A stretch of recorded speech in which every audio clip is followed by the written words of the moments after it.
problems of social media platforms, content moderation, algorithmic discrimination, and safety are neither new nor unique to TikTok.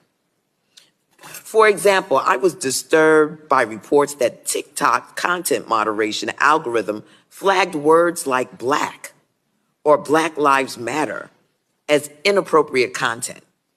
So my first question, Mr. Chu, is do you agree that platforms like TikTok should be subject to regular audits or transparency requirements to identify whether policies have a disparate impact on communities that are protected classes like race, religion, national origin, or gender? I think, Congresswoman, I think platforms should be very transparent. You can come and say whatever you want, as long as you don't violate the rules of safety that were put in place.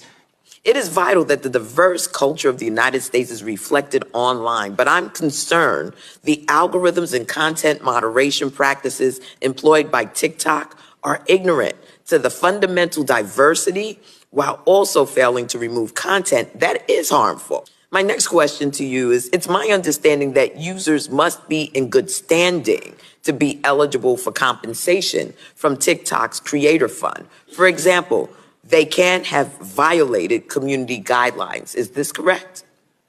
There are some details there, but directionally, yes.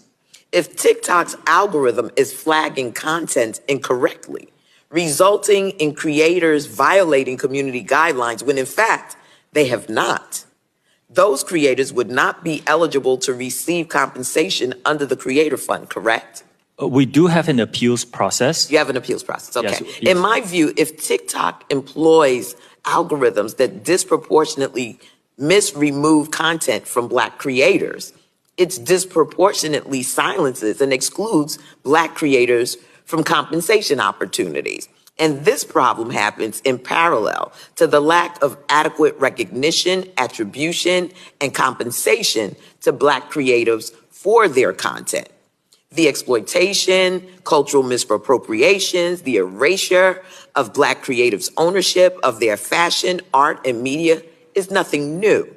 We need transparency, accountability, and bold action to mitigate against misinformation, bias, and exclusion of certain communities from the opportunities present on platforms like TikTok. So let me just say this. I'm concerned about transparency. I am concerned about algorithmic accountability. And I'm not clear that your organization holds those values.